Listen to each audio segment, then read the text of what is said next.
हाँ तो गाइज कल मैंने एक वीडियो बनाई थी ट्रेडर वर्सेस इन्वेस्टर। उस वीडियो को लेकर बहुत सारे मेंबर ने मुझे सवाल किए थे कि भाई हम एज अ इन्वेस्टर ट्रेडिंग की दुनिया में काम करना चाहते हैं तो किस तरह आए। तो देखें, सबसे पहली चीज़ आपको अपने माइंड में रखनी है, अगर आप क्रिप्टो में एज अ इन्वेस्टर के तौर पे आने वाले हैं तो आपने वही इन्वेस्टमेंट उसमें करनी है जो आपके पास एक्स्ट्रा पड़ी हुई है। वो पैसा आपने नहीं लगाना जो आप रोज़मर्रा ज़िंदगी में उसका यूज़ करते हुए, जिससे आप अपना किचन प्लान कर रहे हो, रोज़मर्रा की जो ज़रूरियात है वो पूरी कर रहे हो, वो पैसा नहीं लगाना।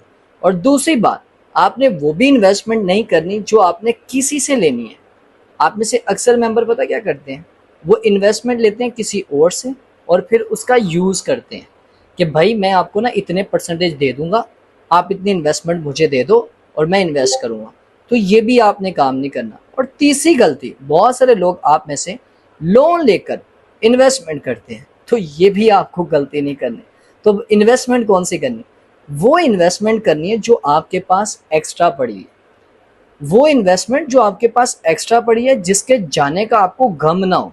अगर आपको कोई लॉस भी हो जाता है, कुछ टाइम के लिए आपको वेट भी करना पड़े, तो आप वेट कर सको। ऐसा ना हो कि आप वो वाली अमाउंट लगा के बैठ जाओ जिसमें आपको बाद में दिक्कत हो कि यार आपके पास तो ये सेविंग पड़ी हुई थी जिससे आपने आगे फ्यूचर की प्लानिंग की हुई थी, आपने वो पैसा लगा दिया अपने इन्वेस्टमेंट में, वो तो भी स्टक हुई पड़ी है, थोड़ा टाइम लग सकता है, 3 4 6 महीने लग सकते हैं उसका रिटर्न मिलने में। तो आपने वो पैसा लगाना है। और इसका हरगिज मतलब नहीं है कि आपके पास चलो एक्स्ट्रा पैसा पड़ा हुआ है तो आप जाके किसी भी टाइम किसी की भी वीडियोस देके किसी भी इन्फ्लुएंसर को फॉलो करके आप जाके इन्वेस्टमेंट कर दोगे। ये सबसे बड़ी गलती है। आपने क्या करना है, उन इन्फ्लुएंसर से आपने बचना है जो आपको बोल देते कि इन्वेस्टमेंट कर लो, ये टाइम अच्छा है, इसमें आप इन्वेस्टमेंट कर लो, जो हर टाइम कहते हैं इन्वेस्ट कर लो, इन्वेस्ट कर लो, इन्वेस्ट कर लो। उससे तो बचना है। वो आपका पैसा बर्बाद कर सकता है। उसको भी ट्रेडिंग की उस तरीके की एबीसीडी का भी नहीं पता। तो आपने उस इन्फ्लुएंसर से दूर रहना है। उस इन्फ्लुएंसर को फॉलो करना है जो व्हेन, वेयर और वाई को जानता है, कहाँ, कब और क्यों और कैसे। उसको फॉलो करना है जो आपको पोजीशन ट्रेड सेटअप के बारे में गाइड करता है कि पोजीशन ट्रेड सेटअप। देखो, जो इन्वेस्टर होता है ना, उसको सिर्फ दो सेटअप चाहिए होते हैं, स्विंग और पोजीशंस। ये दो सेटअप चाहिए होते हैं जिसमें वो अपनी इन्वेस्टमेंट करके प्रॉफिट बना सकता है। और क्रिप्टो में ऐसा नहीं है कि हर कॉइन इन्वेस्टर के लिए, भाई लिमिटेड कॉइन्स ऐसी हैं जो इन्वेस्टर के लिए हैं। और इसका ये भी मतलब नहीं है कि कॉइन कोई नया आ गया मार्केट में तो न्यू कॉइन में आप इन्वेस्टमेंट करके बैठ जाओ, इसमें तो बहुत ज़्यादा पंप करना नहीं। और कभी भी आपको क्रिप्टो लवर नहीं बनना। मैंने बहुत सारे इन्वेस्टर ऐसे देखे हैं जो लवर बन जाते हैं, मतलब आते हैं क्रिप्टो की दुनिया में, वो लव करने बैठ जाते हैं, किसी कॉइन को लिया बस लेके उसको रख लिया। बहुत सारे ऐसे लोग थे मेरे पास आए, यार भाई मैंने ये साल पहले कॉइन लिया था, अब तो ये इधर आ चुका है, मैं तो सोचा था इन्वेस्टमेंट करता हूँ तो ये डबल कर देगा, लेकिन ये डबल की बजाय ये तो मेरी 5% इन्वेस्टमेंट रह गई है, मतलब 95% मैं भी लूज में जा रहा हूँ। तो ये गलतियां भी नहीं करनी। तो मैंने स्टार्टिंग में आपको बता दिया कि इन्वेस्टमेंट कौन सी आपने लगानी है, वो जो आपके पास एक्स्ट्रा पड़ी है, जिसके जाने का आपको गम ना हो। अच्छा, अब शुरुआत जो है, अगर आपने किसी भी कॉइन में इन्वेस्टमेंट करनी है तो आपने कोशिश करनी है बिटकॉइन, इथेरियम, पहले आपके पास दो ऑप्शन है। उसके बाद जो आपके पास आते हैं टॉप 20 आर्ट्स कॉइन, उनमें आप अपनी इन्वेस्टमेंट प्लान कर सकते हैं, लेकिन वो भी कब, जब वो आपको 95%, 98%, 99% आपको डिप में मिल रहे हो, तब आपने उनको बाय करना है। हाँ, और इन्वेस्टमेंट का जो सही टाइम होता है, अगर आपको मैं सीधा सीधा एग्जांपल के तौर पे आपको समझाऊं, तो आपने मार्केट के सेंटिमेंट्स पे जाना है। आपने फियर एंड ग्रीड का जो इंडेक्स का चार्ट है वो ओपन करना है। जब मार्केट आपको एक्सट्रीम फियर में देखने को मिले, कब, जब मार्केट आपको एक्सट्रीम फियर में, मतलब मार्केट के सेंटिमेंट एक्सट्रीम फियर में, पहले आपके पास जो अपॉर्चुनिटी है वो है, आपको फिर वहां से अपनी बाइंग लाजमी प्लान करनी चाहिए।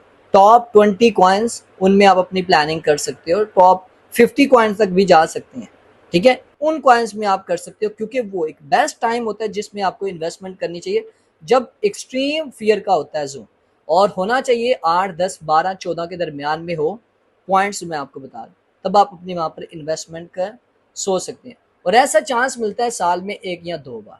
और फिर आपको अपनी इन्वेस्टमेंट का एक माइंड रखना है कि अगर आपने कोई कॉइन खरीदा है तो आपने उससे आपने जो है वो पार्ट में अपना प्रॉफिट टेकिंग करनी है। ये नहीं कि आपने रखना है 30% पहले, 30% पे आप अपनी प्रॉफिट टेकिंग करें, फिर उसके बाद 50% पे अपनी 50% अमाउंट निकाल दें, फिर उसके बाद 80% तक आप अपनी 90% अमाउंट निकाल दें। पीछे रह जाएगा आपके पास तकरीबन 10% की अमाउंट, आप उसको कुछ टाइम के लिए होल्ड रख सकते हैं और उसमें आपको ट्रेलिंग स्टॉप लाजमी यूज करना है। जब आप 50% पे चले जाएंगे तो 50% के बाद आपने कम से कम 15% का एक ट्रेलिंग स्टॉप लगा देना है। ट्रेलिंग स्टॉप का ये फायदा होगा, अगर 50% अगर आपको प्रॉफिट हो रहा है तो 35% पे अगर दोबारा अगर मार्केट आ भी जाती है, तो अगर मार्केट नीचे जाना चाह रही है फिर भी आपको 35% प्रॉफिट हो जाएगा, आप निकल जाएंगे।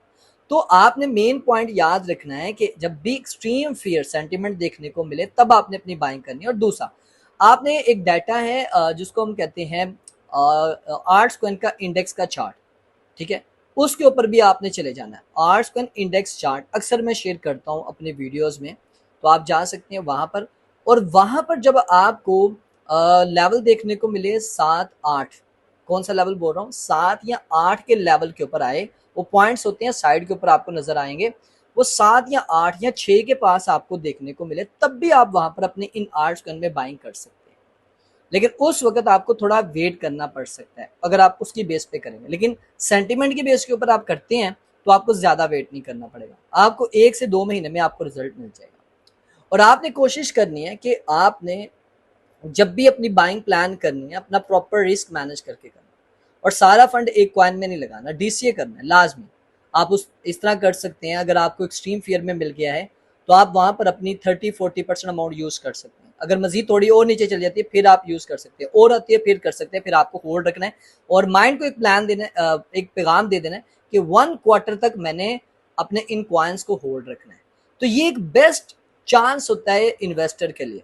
अगर आपको ना मैं जाके वो टेक्निकल एनालिसिस करता हूँ, वो करता हूँ, इसने ये बोला, ओ भाई सब बेकार है, उस वक्त बेकार हो जाएगा उस वक्त, अंडरस्टैंड कर रहे हो। और एसएल मस्ट यूज करना है, कम से कम जब भी इन्वेस्टमेंट करो तो आप 10-20% का एसएल लगा दो। 10% जब भी आपको एक्सट्रीम फियर में देखने को मिले आप 10% का एसएल लगा दो। अगर मार्केट नीचे मजीद भी गिर जाती है फिर से आपको चांस मिल जाएगा, जो 10% आपका एसएल हुआ है वो भी रिकवर हो जाएगा और आप प्रॉफिट में आ जाओ। तो फिल वक्त ये आपके पास एक बेस्ट अपॉर्चुनिटी कि आप इससे भरपूर फायदा उठा सकते हैं। ये इन्वेस्टर के लिए था।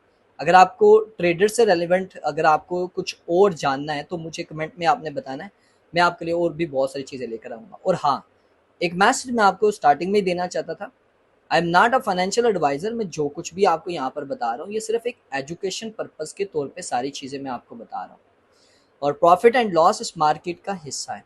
अगर आप क्रिप्टो की दुनिया में आ रहे हो तो अपने माइंड को एक पैगाम दे दो कि यहाँ पर आपका नुकसान भी हो सकता है, ठीक है।